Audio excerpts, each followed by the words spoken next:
नमस्कार दोस्तों, मैं राजेश सर आपके अपने YouTube चैनल पर आप सभी का बहुत बहुत स्वागत करता हूं। तो आ जाइए दोस्तों, कल हमने यूनिट फर्स्ट गणित कक्षा 10 MP बोर्ड में जो है वास्तविक संख्याओं के नाम से, इसमें पहला टॉपिक है यूक्लिड विभाजन प्रमेय का। इसकी कल हमने थोड़ी सी इंट्रोडक्शन ली थी। आज हम इसकी परिभाषा और इस पर आधारित सवाल करेंगे और इससे यूक्लिड विभाजन प्रमेय से संबंधित ही होती है यूक्लिड विभाजन एल्गोरिथम, जो इसी का प्रयोग करके आगे श्रृंखला के रूप में बढ़ाई जाती है और उससे सवालों को हल किया जाता है। तो देखिए दोस्तों, यूक्लिड विभाजन प्रमेय का ये क्या होती है। दो धनात्मक पूर्णांक मतलब कोई भी दो संख्याएं दी हों या दिए हों, तो ऐसी अद्वितीय पूर्ण संख्याएं ऐसी दो अद्वितीय पूर्ण संख्याएं Q तथा R का अस्तित्व होता है कि A बराबर BQ प्लस R प्राप्त हो जाए, जहां R का जो मान है जीरो से या तो बड़ा होगा या जीरो के बराबर होगा। इस चिन्ह के बारे में कल ही मैंने समझा दिया था अच्छे से। तो R यहाँ शेषफल रहता है, तो जो शेषफल होगा वो जीरो से या तो बड़ा होगा या जीरो ही होगा। और B यहाँ भाजक है, तो भाजक से शेषफल का मान हमेशा छोटा होगा। यहाँ इधर लिखा है, इन दोनों में देखें तो ये छोटे है ना, R छोटा है B से। तो ये क्या व्यक्त कर रहा है कि जब दो संख्याएं होंगी तो Q और R ऐसी दो संख्याएं जरूर मिल जाएंगी, उनके लिए उनका अस्तित्व जरूर होगा, जिसके लिए R मतलब रिमाइंडर का मान या तो जीरो होगा या जीरो से बड़ा, तथा B जो भाजक है उससे छोटा होगा। अब इसको सवाल के रूप में देख लेते हैं दोस्तों। कैसे, एक उदाहरण ले लीजिए अपनी तरफ से। मान लीजिए 62 कोई संख्या है, दूसरी संख्या है 8 मान लीजिए। जैसे A को मान लिया 62 और B को मान लिया 8, ये दो संख्या हैं।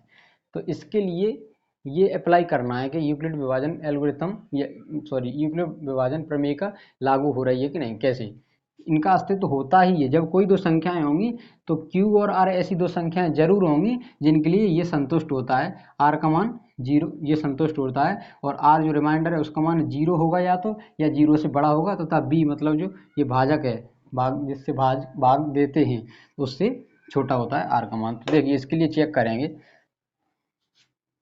62 में भाग देंगे 8 का, 8 अट्ठे 64 ज़्यादा हो जाएगा, तो 8 सत्ते 56, घटाएंगे तो 12 में से 6 गया, 6 बचेगा। अब 8 का भाग दोस्तों 6 में जा नहीं रहा, तो 6 ये क्या हो गया, शेषफल, ये शेषफल हो गया।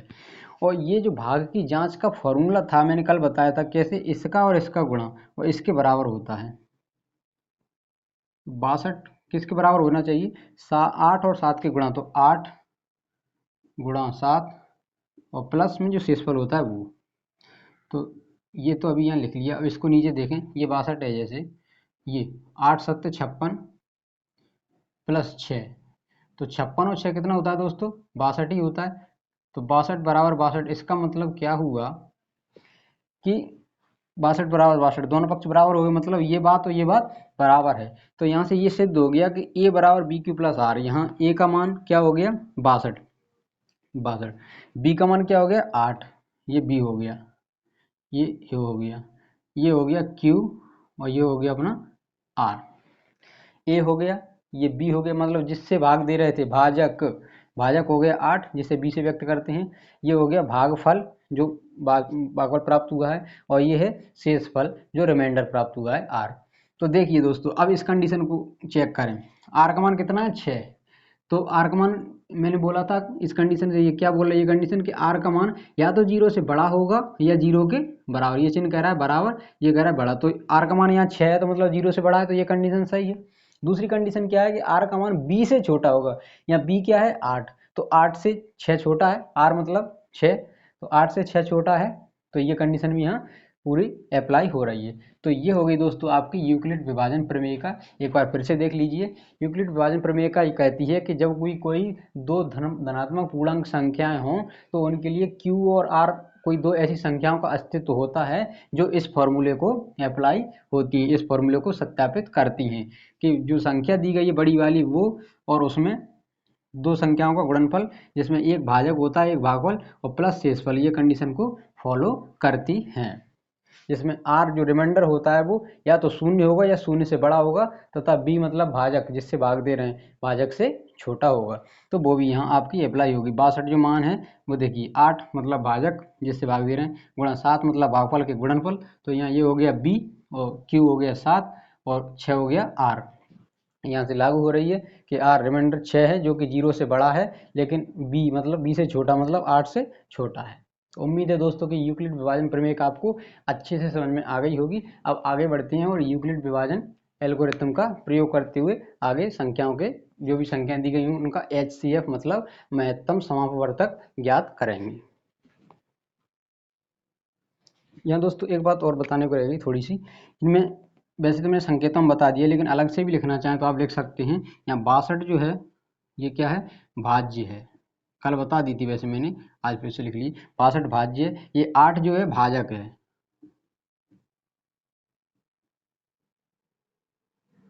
7 जो आया है वो अपना क्या है, भागफल है,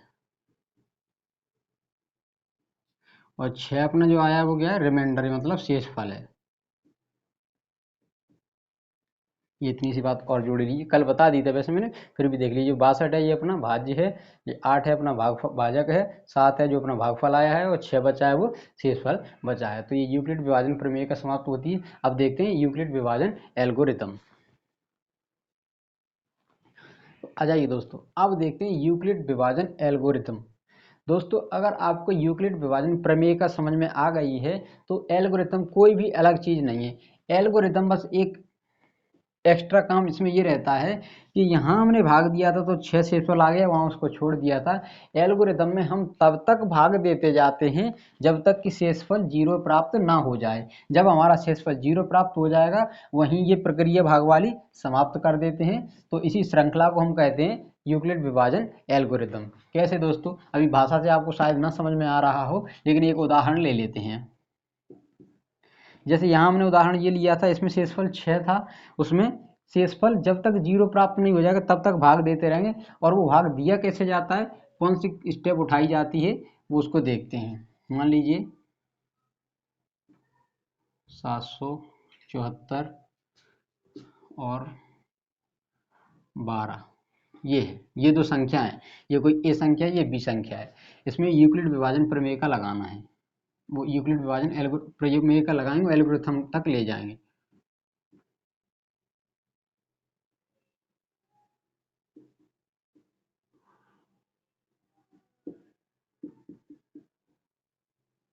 यूक्लिड विभाजन एल्गोरिथम प्रयोग।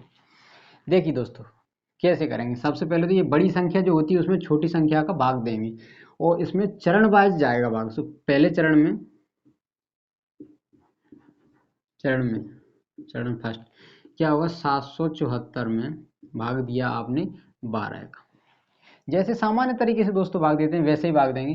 12 का भाग दिया, 12 छक्के 72, बचा 5 4, 12 का चंगुन में फिर देंगे, 12 चौके 48, अब बचा कितना 6। अब देखिए दोस्तों 12 का भाग 6 में नहीं जा रहा, 12 का भाग 6 में नहीं जा रहा, तो अगर ये यूक्लिड विभाजन प्रमेय का लगाते तो यहीं समाप्त कर देते, इसको शेषफल लिख देते। लेकिन एल्गोरिथम में मतलब यूक्लिड विभाजन प्रमेय का तब तक लगानी है जब तक शेषफल 0 प्राप्त ना हो जाए। तो अब 0 कैसे प्राप्त होगा दोस्तों, इसके लिए क्या किया जाए, तो जो यहाँ बचा है, अब ये पहले यहाँ क्या ये काम कर रहा था, ये भाज्य का काम कर रहा था, ये भाजक का प्रथम चरण में। अब द्वितीय चरण में, अब इसको तो दोस्तों मिटा सकते हैं, ये प्रथम चरण था। अब चरण द्वितीय, द्वितीय चरण में क्या होगा दोस्तों, ये काम करने लगेगा भाजक का, और ये 12 यहाँ आ जाएगा भाग में। यहाँ ऐसे लिख सकते हैं आप, 12 ऐसे आगे बढ़ता जाएगा। लेकिन ये यहाँ ना दिखाते हुए मैं अलग दूसरा चरण दिखा रहा हूँ। अब ये 12 भाज्य बन जाएगा और इस 6 का भाग दिया जाएगा, 6 का। तो 12 का 6 में भाग देंगे, 6 दूनी 12। अब शेषफल बचा 0। अगर देखिए दोस्तों यहाँ शेषफल 0 आ गए तो मतलब यूक्लिड विभाजन प्रमेयिका का प्रयोग करके इस एल्गोरिथम को आगे बढ़ाया। और आगे कब तक बढ़ाना होता है, जब तक शेषफल 0 प्राप्त ना हो जाए। यहाँ शेषफल 0 प्राप्त हो गया तो अब आगे नहीं बढ़ेगा। तो हमारी ये जो कहानी चल रही थी यूक्लिड विभाजन एल्गोरिथम की, ये 2 चरण में ही समाप्त हो गई है। चरण 1 में सबसे बड़ी जो संख्या थी वो भाज्य और जो छोटी थी वो भाजक, और भाग दिया। जब इससे कम वाला आ गया शेषफल 6, अब भाग 12 का नहीं जा रहा, तो अब अगले द्वितीय चरण में जाएंगे तो इस 6 को भाजक करेंगे और 12 में इसमें भाग देंगे, तो ऐसे 0 आ जाए। अगर यहाँ भी अभी 0 नहीं आता, या मान लीजिए कुछ भी कोई दूसरी संख्या आ जाती इससे छोटी, तो फिर उसका भाग इस 6 में देते। वो एक और उदाहरण लेंगे, उसमें हम समझेंगे।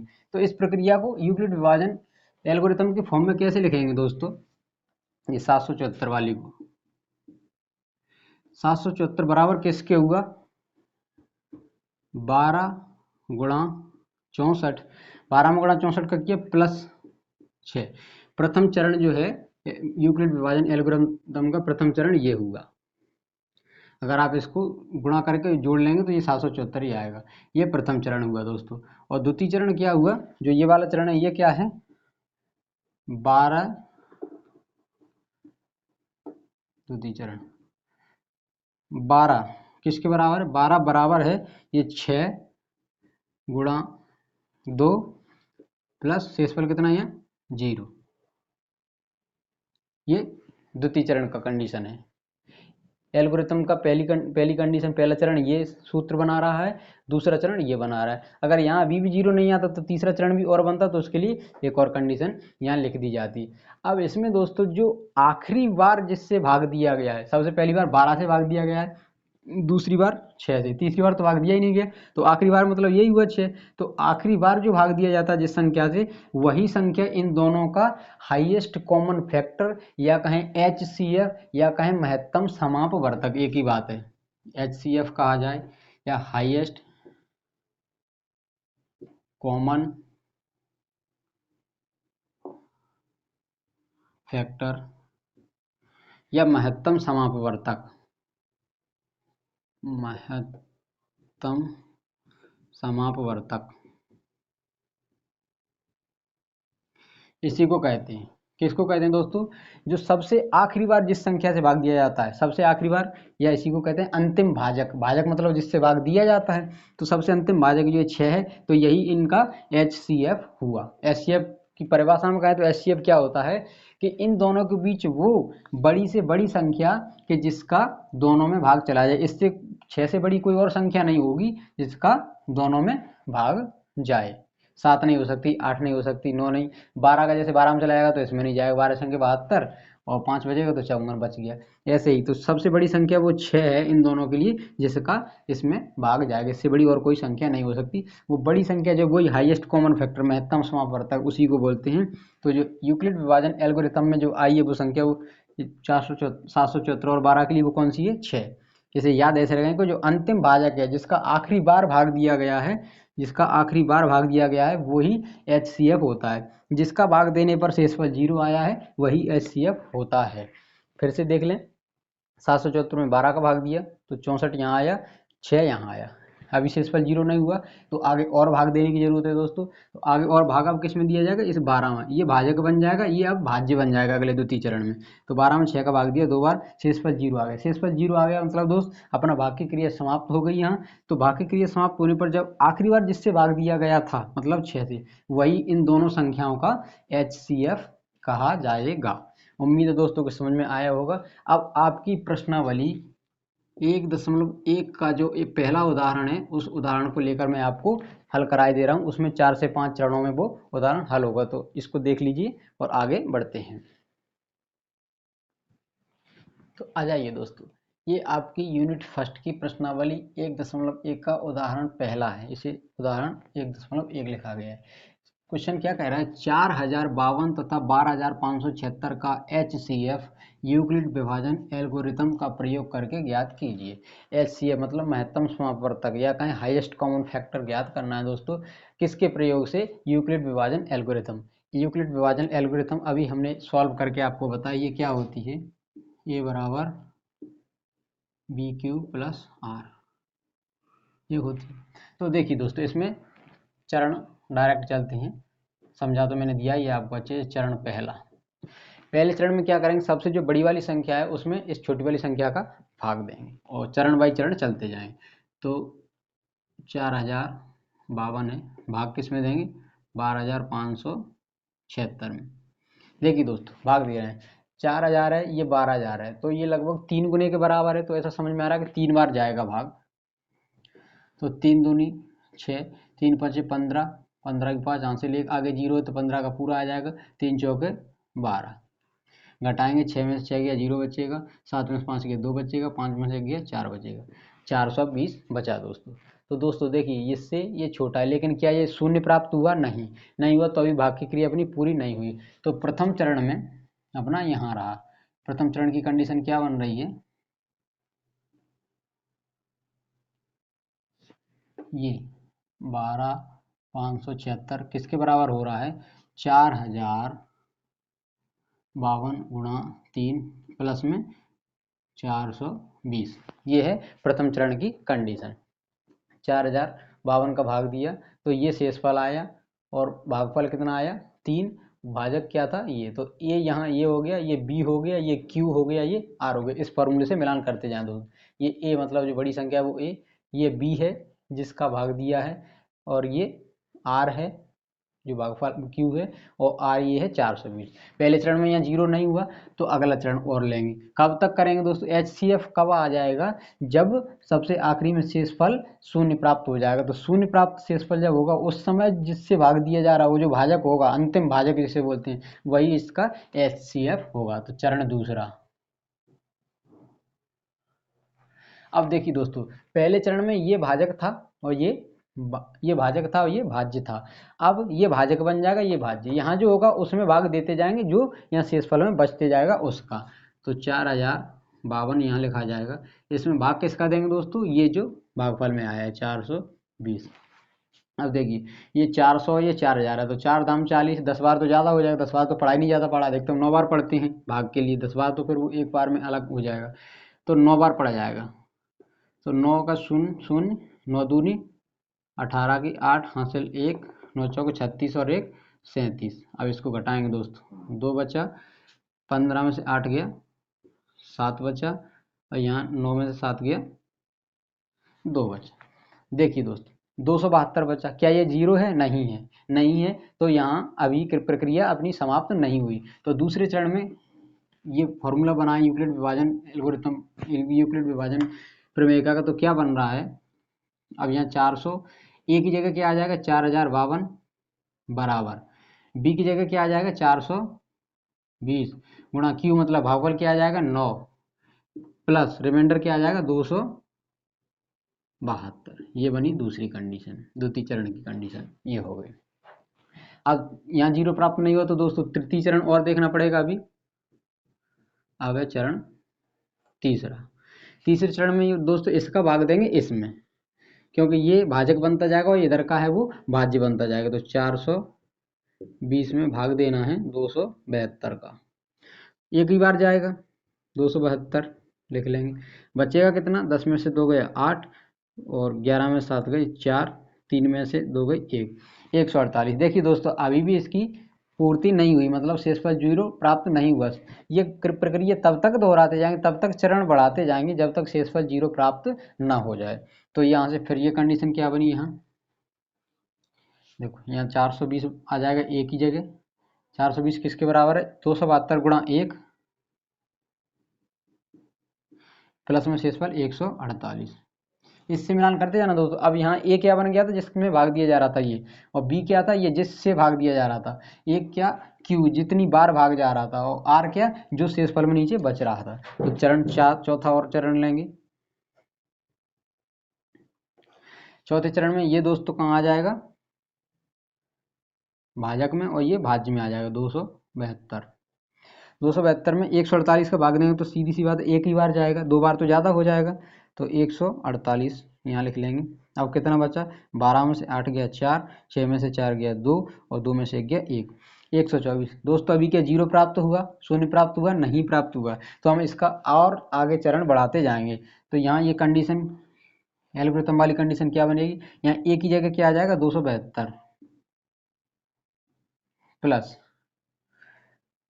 बराबर 272 में भाग दे रहे तो ये भाज्य हो जाएगा।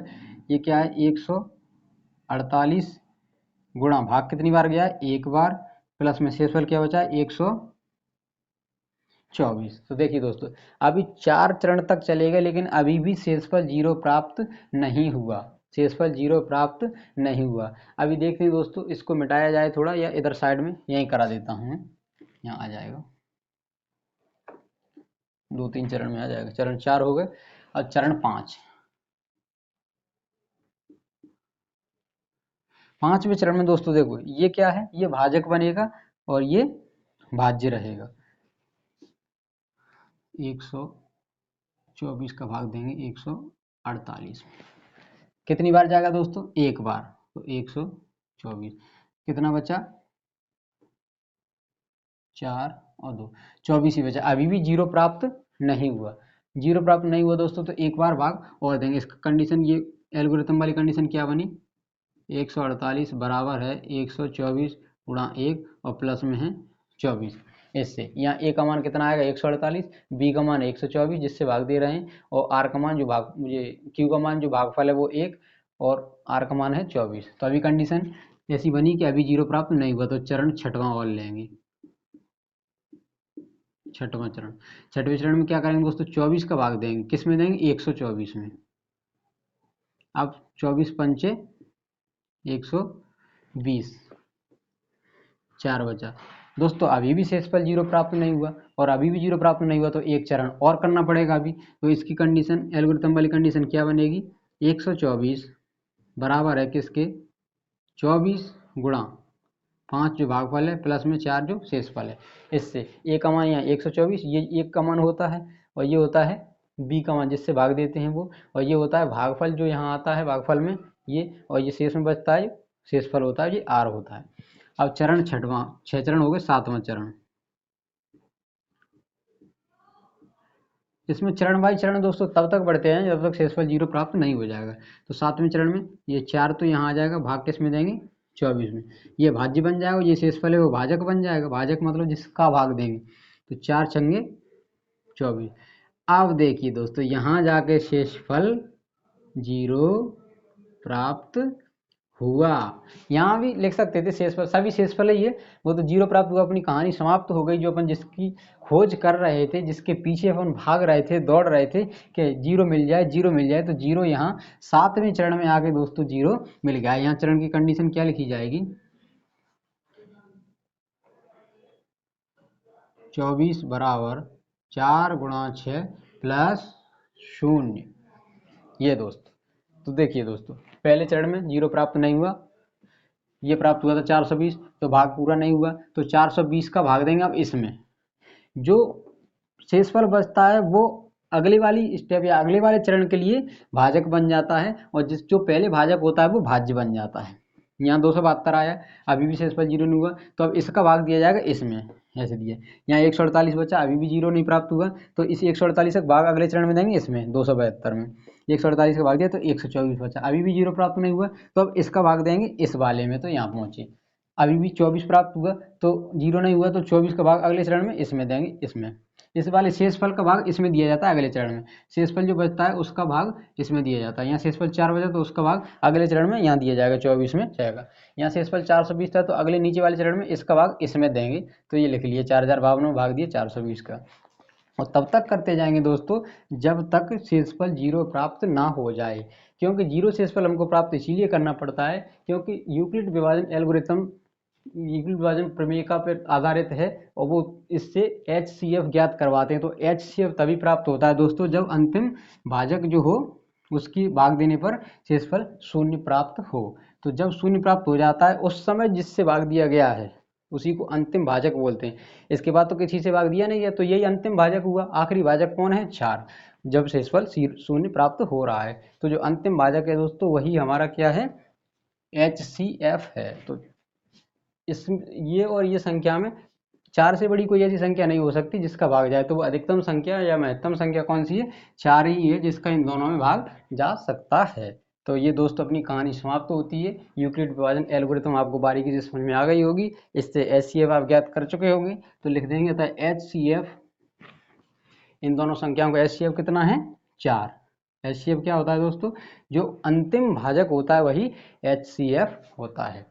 तो दोस्तों आज की क्लास आप यहीं पर अपन समाप्त करते हैं। अगली क्लास कल या जब भी मुझे समय मिलेगा तब होगी। उम्मीद करता हूँ कि डेली मैं क्लास लेता रहूँ और आपको ये क्लास समझ में आ रही है, अच्छी लग रही है तो आप अपने दोस्त परिचित साथियों को भी भेज सकते हैं, उनका भी भला हो, आप भी सीखिए और बने रहिए आपके अपने यूट्यूब चैनल पर। और आपकी अगर कोई सुझाव या राय है तो मुझे कमेंट बॉक्स में लिख के दे सकते हैं। तब तक के लिए नमस्कार, धन्यवाद।